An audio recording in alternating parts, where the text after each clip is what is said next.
की पिटाई हो रही है उसका नाम मनु है और जो इसकी पिटाई कर रहे हैं वो बजरंग दल से जुड़े लोग बताए जा रहे हैं।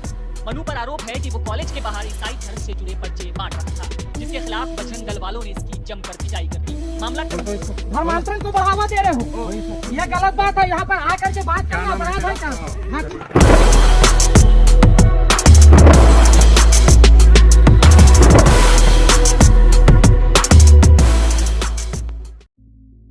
बासायगिरिफोरखौ जिसु ख्रिस्टनि मुङै साफ्रोम नायगिरि नोंथांमोनखौ खुलुमहरदों फिन आरो दिनैनि गोदान भिडिअनि गेजेरजों बरायदों। अनजाग्रा प्रियफोर, दिनै नोंथांमोननो मोनसे बेबायदि भिडिअ क्लिप दिन्थिनो नागिरदों, रादाबखौ लानानै फैदों, जेरावहाय सासे सेंग्राखौ बजरंग दलनि सुबुंफोरा गोबां बुदों, येस, बेबायदि रादाब लानानै फैदों, जेराव बै सेंग्राया ट्रेक बिलाइखौ रानदोंमोन। मोनसे कलेजनि सिगाङाव, कलेजनि साखाथियाव माखासे मानसिफोरनो ट्रेक रानदोंमोन आरो बे ट्रेक राननायनि थाखायनो बजरंग दलनि मानसिफोरा बे सेंग्राखौ गोबां बुबाय आरो बिनि उनाव पुलिस फैदों। पुलिस फैनायनि उनाव जा जाथाया जादों नोंथांमोना गावनि मेगननि गेजेरजों नायदो। आं बुंनायनिख्रुइ बिनि उनाव जोबथा फारसे आं फंनैसो बुंनानै फोजोबहैगोन। दे अब्ला प्रियफोर, नोंथांमोननो बे रादाबखौ दिन्थिनो हास्थायदों, नोंथांमोना गोसो होनानै नायगोन, गासै बाथ्राखौ बुजिगोन।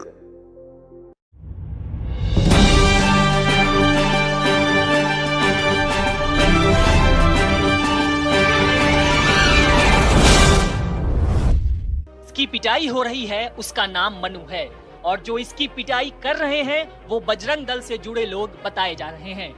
मनु पर आरोप है कि वो कॉलेज के बाहर ईसाई धर्म से जुड़े पर्चे बांट रहा था, जिसके खिलाफ बजरंग दल वालों ने इसकी जमकर पिटाई कर दी। मामला कर्नाटक के हासन का है, जहां गवर्नमेंट कॉलेज के बाहर मनु नाम का ये शख्स ईसाई धर्म के प्रचार से जुड़े पर्चे बांट रहा था। जिसकी खबर बजरंग दल के लोगों को मिली तो वो फौरन मौके पर पहुंचे और मनु को ताबड़तोड़ थप्पड़ जड़ने शुरू कर दिए। आप धर्मांतरण को बढ़ावा दे रहे हो क्या? धर्मांतरण को बढ़ावा दे रहे हो, यह गलत बात है। यहाँ पर आकर के बात करना अपराध है क्या? ठाकुर राम सिंह नाम है मेरा। रुक जाओ। फालतू हरकत, लॉ एंड ऑर्डर क्या यहाँ पर किसी धर्म विशेष को गलत नहीं बोला।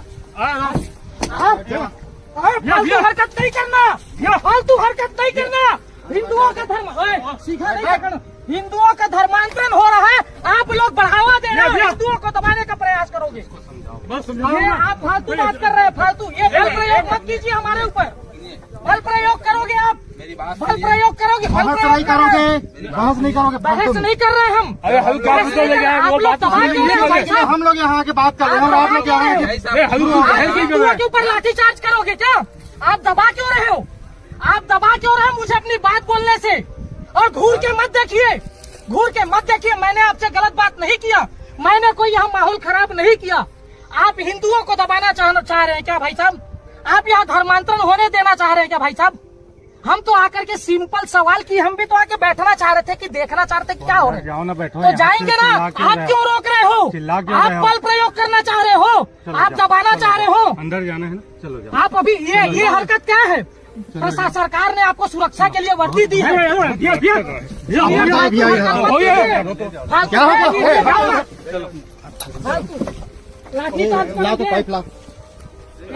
हेलो,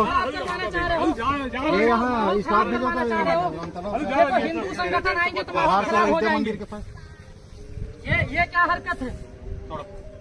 क्या नाम है तुम्हारा? राम सिंह ठाकुर। राम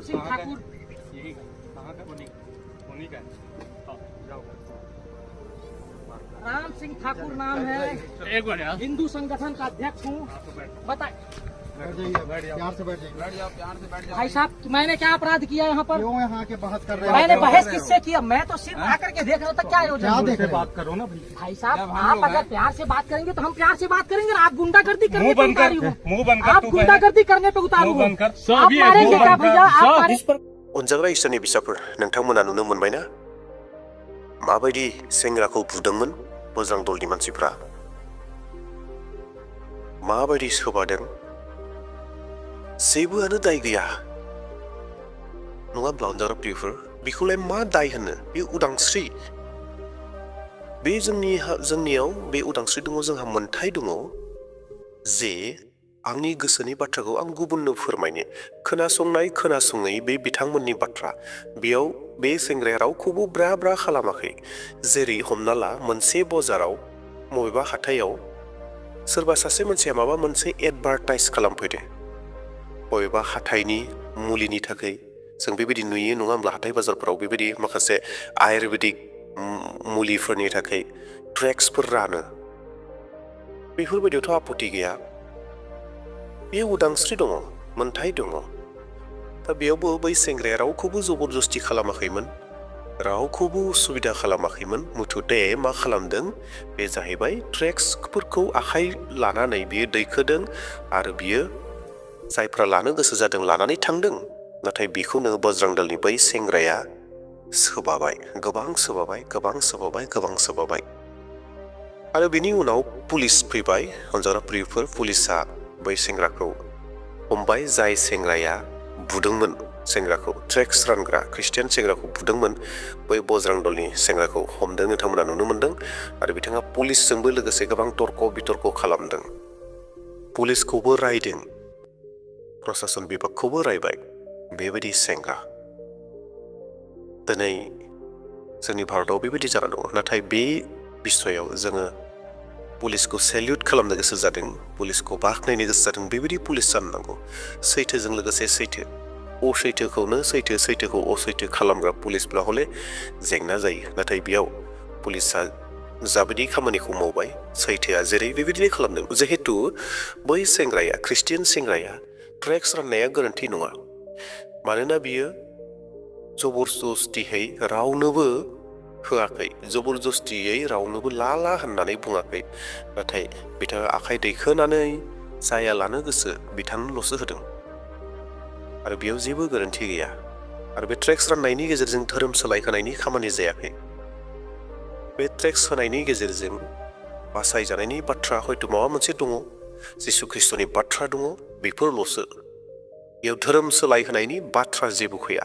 नाथाय बेखौनो धोरोम सोलायहोनायनि होननानै बिथाङा जबरदस्ति पुलिसखौबो बुंगासिनो दङ जे नोंथाङा मानो बे बिसयाव आंखौ हमदों, बे बिसयाव मानो नोङो उदांस्रि होदों, बिथांमोननि धोरोम सोलायहोनायनि बाथ्राखौ, धोरोम सोलायहोनो नागिरनायाव नोंथाङाबो लोब्बा दङ नामा होनना पुलिसखौसो बेबायदि बाथ्रा बुंबावदों बै सेंग्राया। नाथाय पुलिसा बिथांनि फंसेबो बाथ्राखौ खोनासङाखै। बेबायदि पुलिसा जोंनि हादोराव थानो नांगौ, अब्लासो गासैबो मोजां जागोन। बे पुलिसखौ सेल्युट खालामदों, साबायखर बावदों। जुदि सिनाय मोनलायलाया अब्लाबो साबायखर बावदों। इसोरा बिथांखौ आशीर्बाद खालामथों। अनजाग्रा प्रियफोर, नाथाय दिनै जोंनि हादोराव जोंनि सायाव गोबां रोखोमनि तारना, गोबां रोखोमनि सैसो होनाया फैगासिनो दङ, गोबां रोखोमनि गाज्रि नोजोरजों नायनाय। जों जुदियो भारत सरकारनि खान्थि बायदि खामानिखौ मावोब्लाबो, अब्लाबो हिन्दु धोरोमनि जि संगठनफोर दङ, बै संगठनफोरा गोबां रोखोमनि तारनाखौ होनो नागिरो, गोबां रोखोमनि फाव फान्दायनानै बाथ्राखौ बुङो, धोरोम सोलायहोनायनि खामानि मावदों। दिनै जों गिर्जा जिरायब्लाबो माखासे सुबुंफोरा धोरोम सोलायहोनायनि खामानि मावदों होननानै बुङो। जों आर'जनि प्रग्राम खालामब्लाबो, जोङो ख्रिस्ट'नि मेथाइ खनोब्लाबो, जिसुखौ बाख्नायब्लाबो, जिसुनियाव आर'ज खालामब्लाबो, बेफोर गासैखौबो धोरोम सोलायहोनायनि खामानि होननानै दिनै बुंगासिनो दङ। बेफोरबायदि खामानिफोरखौ मावगासिनो। अनजाग्रा प्रियफोर, आसा खालामदों नोंथांमोना बे भिडिअखौ नायनायनि गेजेरजों माबा मोनसेब्लाबो सोलोंदों। आरो बे भिडिअआ दिनैनि जानाय बेबायदि नङा, बे भिडिअआ जाहैबाय दिनैनिफ्राय लानानै प्राय 1 माससो जाफ्रामबाय, 1 दान जाफ्रामबाय बे जाथाय जानाया। दे अब्ला प्रियफोर, आसा खालामदों दिनैनि भिडिअखौ सोरबा सासेब्लाबो गोदान मानसिया नायदों आंनि चेनेलाव। नोंथाङा जुदि चेनेलखौ साबस्क्राइब खालामाखैब्ला चेनेलखौ साबस्क्राइब खालामना लादो। जेन फैबाय थानाय समाव बेबायदिनो ख्रिस्टियानजों सोमोन्दो थानाय रादाबफोरखौ मोनबाय थानो हायो, बोसोनफोरखौ मोनबाय थानो हायो। बेनि थाखाय साबस्क्राइब खालाम आरो लोगोसे मोनसे लाइक खालामदो आरो हायोब्ला शेयार खालामदो, जेन बयबो बाथ्राफोरखौ मोनथियो। दे अब्ला प्रियफोर, दिनैनि थाखाय बेसेबां दोनथ'बाय। Thank you.